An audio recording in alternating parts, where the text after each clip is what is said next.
ಆತ್ಮೀಯ ಬಂಧುಗಳೇ, ಶ್ರೀಮದ್ ಭಾಗವತಂ ಸ್ಕಂದ 3 ಭಾಗ 2 ಅಧ್ಯಾಯ 19 ದಾನವ ಹಿರಣ್ಯಾಕ್ಷನ ಸಂಹಾರ. ಇದರಿಂದ ಇವತ್ತು 23ನೇ ಶ್ಲೋಕವನ್ನು ತಿಳ್ಕೊಳ್ಳೋಣ. ಶ್ಲೋಕ 23.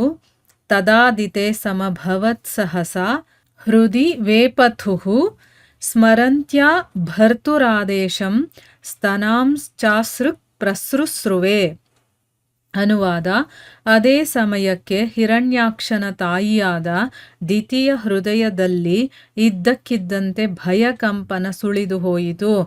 ಅವಳು ತನ್ನ ಪತಿಯಾದ ಕಶ್ಯಪನ ಮಾತುಗಳನ್ನು ಸ್ಮರಿಸಿಕೊಂಡಳು. ಆಗ ಅವಳ ಮೊಲೆಗಳಿಂದ ರಕ್ತ ಸುರಿಯಿತು. ಇದು ಶ್ಲೋಕ ಮತ್ತು ಅದರ ಅನುವಾದ. ಈಗ ಭಾವಾರ್ಥದ ಮೂಲಕ ನಾವು ಇದನ್ನು ಅರ್ಥ ಮಾಡ್ಕೊಳ್ಳೋದಕ್ಕೆ ಪ್ರಯತ್ನ ಮಾಡೋಣ. ಓದ ಭಾಗದಲ್ಲಿ ನಾವೇನು ತಿಳ್ಕೊಂಡಿದ್ವಿ? ಸ್ವಯಂ ಎಲ್ಲ ಯಜ್ಞಗಳ ಅನುಭೋಗಿಯಾದಂತಹ ಭಗವಂತ ತನ್ನ ಪ್ರೀತಿಯ ಸುದರ್ಶನವನ್ನು ಪ್ರಯೋಗ ಮಾಡ್ತಾನೆ. ಅದು ಆ ರಾಕ್ಷಸ ಪ್ರದರ್ಶನ ಮಾಡಿದಂತಹ ಐಂದ್ರಜಾಲಿಕ ಶಕ್ತಿ ಇದೆಯಲ್ಲ, ಅದನ್ನೆಲ್ಲ ಚದುರಿಸ್ಬಿಡುತ್ತೆ. ಈಗ ಮುಂದುವರೆದು ಇಲ್ಲೇನು ಹೇಳ್ತಾ ಇದ್ದಾರೆ ಅಂತ ತಿಳ್ಕೊಳ್ಳೋಣ. ಅದೇ ಸಮಯಕ್ಕೆ ಸರಿಯಾಗಿ ಹಿರಣ್ಯಾಕ್ಷನ ತಾಯಿಯಾದಂತಹ ದಿತಿಯ ಹೃದಯದಲ್ಲಿ ಇದ್ದಕ್ಕಿದ್ದಂಗೆ ಭಯ, ಕಂಪನ ಎಲ್ಲ ಆಗೋಗುತ್ತೆ. ಯಾಕೆ ಅಂತಂದರೆ ಅವಳು ತನ್ನ ಪತಿಯಾದಂತಹ ಕಶ್ಯಪ ಹೇಳಿದಂತಹ ಮಾತುಗಳಿರುತ್ತಲ್ಲ, ಅದನ್ನು ಸ್ಮರಣೆ ಮಾಡ್ಕೊಳ್ತಾಳೆ. ಆಗ ಅವಳ ಮೊಲೆಗಳಿಂದ ಹಾಲು ಸುರಿಯೋ ಬದಲು ರಕ್ತ ಸುರಿಯತ್ತೆ.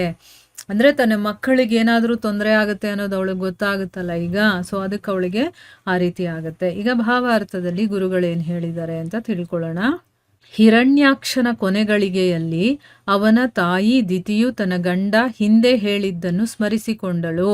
ಅವಳ ಮಕ್ಕಳು ದಾನವರಾಗಿದ್ದರೂ ಕೂಡ ಸ್ವಯಂ ದೇವೋತ್ತಮ ಪುರುಷನಿಂದ ವಧೆಯಾಗುವ ಸದವಕಾಶವನ್ನು ಹೊಂದಿದ್ದಾರೆ. ಭಗವಂತನ ಅನುಗ್ರಹದಿಂದ ಅವಳು ಈ ಘಟನೆಯನ್ನು ಸ್ಮರಿಸಿಕೊಂಡಳು. ಅವಳ ಮೊಲೆಗಳು ಹಾಲಿನ ಬದಲಾಗಿ ರಕ್ತವನ್ನು ಸುರಿಸಿದವು. ಅಂದರೆ ಇಲ್ಲಿ ಹಿರಣ್ಯಾಕ್ಷನ ಕೊನೆಗಳಿಗೆ ಬಂದಿದೆ ಅನ್ನೋದು ಗೊತ್ತಾಯ್ತು. ಯಾಕಂದರೆ ಭಗವಂತ ಸುದರ್ಶನವನ್ನು ಬಿಟ್ಟಿದ್ದಾನೆ ಅಂತಂದರೆ ನನ್ನ ಮಗ ಉಳಿಯೋದಿಲ್ಲ ಅಂತ ಗೊತ್ತು.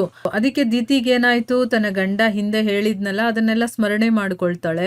ನನ್ನ ಮಕ್ಕಳು ದಾನವರಾಗಿದ್ದರೂ ಕೂಡ ಸ್ವಯಂ ಭಗವಂತನಿಂದಾನೇ ಅವರು ಸಾಯ್ತಾರೆ ಅಂತ ಒಂದು ಒಳ್ಳೆ ಅವಕಾಶವನ್ನು ಅವರು ಪಡೆದಿದ್ದಾರೆ. ಅದು ಒಂದು ಪುಣ್ಯನೇ. ಭಗವಂತನಿಂದ ಸಾಯ್ತಾರೆ ಅನ್ನೋದು ಒಂದು ಪುಣ್ಯನೇ. ಆದರೆ ನನ್ನ ಮಕ್ಕಳು ಸತ್ತು ಹೋಗ್ತಾರಲ್ಲ ಅನ್ನೋ ಒಂದು ದುಃಖ ಕೂಡ ಅವಳಲ್ಲಿ ಇದ್ದೇ ಇರತ್ತೆ. ಸೊ ಭಗವಂತನ ಅನುಗ್ರಹದಿಂದ ಏನಾಯಿತು, ಅವಳಿಗೆ ಆ ಘಟನೆಯನ್ನು ಸ್ಮರಿಸ್ಕೊಳ್ತಾಳೆ. ಅದಕ್ಕೆ ಅವಳ ಮೊಲೆಯಿಂದ ಹಾಲಿನ ಬದಲಾಗಿ ರಕ್ತ ಸುರಿಯತ್ತೆ. ತಾಯಿ ತನ್ನ ಮಕ್ಕಳ ಬಗ್ಗೆ ಪ್ರೀತಿಪೂರಿತಳಾದಾಗ ಅವಳ ಮೊಲೆಗಳಿಂದ ಹಾಲು ಒಸರುವುದನ್ನು ನಾವು ಅನೇಕ ಘಟನೆಗಳಲ್ಲಿ ಕಾಣುತ್ತೇವೆ. ಆ ದಾನವನ ತಾಯಿಯ ವಿಷಯದಲ್ಲಿ ರಕ್ತವು ಹಾಲಾಗಿ ಮಾರ್ಪಡಲಿಲ್ಲ, ಆದರೆ ಅದು ಇರುವಂತೆಯೇ ಅವಳ ಮೊಲೆಗಳಿಂದ ಸುರಿಯಿತು. ರಕ್ತವು ಹಾಲಾಗಿ ಮಾರ್ಪಡುತ್ತದೆ. ಅವೆರಡೂ ಒಂದೇ ವಸ್ತುವೇ ಆಗಿದ್ದರೂ ಕೂಡ ಹಾಲನ್ನು ಕುಡಿಯುವುದು ಮಂಗಳಕರವಾಗಿರುತ್ತದೆ, ಆದರೆ ರಕ್ತವನ್ನು ಕುಡಿಯುವುದು ಅಮಂಗಳಕರ. ಹಸುವಿನ ಹಾಲಿನ ವಿಷಯದಲ್ಲೂ ಈ ನಿಯಮ ಅನ್ವಯಿಸುತ್ತದೆ.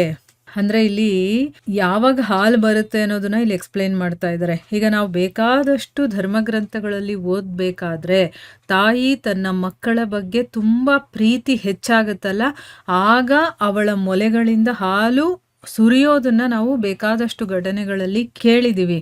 ಇಲ್ಲಿ ದಾನವನ ತಾಯಿಯ ವಿಷಯದಲ್ಲಿ ರಕ್ತ ಅನ್ನೋದು ಹಾಲಾಗಿ ಮಾರ್ಪಾಡಾಗಿಲ್ಲ. ಹಾಲು ಹೇಗಾಗುತ್ತೆ? ಆ ರಕ್ತದಿಂದನೇ ಹಾಲು ಅನ್ನೋದು ಉತ್ಪತ್ತಿಯಾಗೋದು. ಸೊ ಈ ರಕ್ತ ಅನ್ನೋದು ಹಾಲಾಗಿ ಮಾರ್ಪಾಡಲಿಲ್ಲ.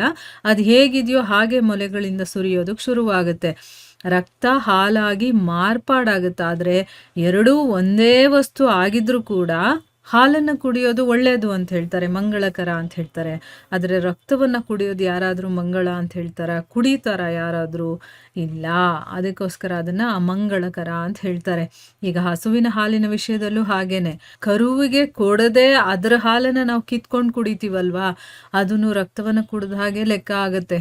ಅದರ ಮಗುಗೆ ಎಷ್ಟು ಬೇಕೋ ಅಷ್ಟನ್ನು ಕೊಟ್ಟು ಮಿಕ್ಕಿದ್ದನ್ನು ಕುಡಿಬೇಕು ನಾವು, ಅದು ಹಾಲು ಅಂತ ಅನ್ನಿಸ್ಕೊಳ್ಳುತ್ತೆ. ಅದನ್ನು ಕೂಡ ನಾವು ಯೋಚನೆ ಮಾಡಬೇಕಿಲ್ಲಿ, ಆಯಿತಾ? ಅದಕ್ಕೋಸ್ಕರ ಇಲ್ಲಿ ಹೇಳ್ತಾ ಇದ್ದಾರೆ, ಅವಳಿಗಿವಾಗ ಮನಸ್ಸಲ್ಲಿ ದುಃಖನೂ ಆಗ್ತಾ ಇದೆ, ಆದರೆ ಅದೇ ಸಮಯದಲ್ಲಿ ಭಗವಂತನ ಕೈಯಿಂದ ನನ್ನ ಮಕ್ಕಳು ಸಾಯ್ತಾರೆ ಅನ್ನೋದು ಒಂದು ಖುಷಿ. ಯಾಕಂದರೆ ಭಗವಂತನ ಕೈಯಿಂದ ಸತ್ತವರಿಗೆ ಮುಕ್ತಿ ಅನ್ನೋದು ಸಿಗುತ್ತೆ ಅನ್ನೋದು ಗೊತ್ತಿರುತ್ತಲ್ವ, ಅದಕ್ಕೋಸ್ಕರ ಇಲ್ಲಿ ಅವಳಿಗೆ ಆ ರೀತಿ ಒಂದು ಪರಿಸ್ಥಿತಿ ಬಂದಿದೆ.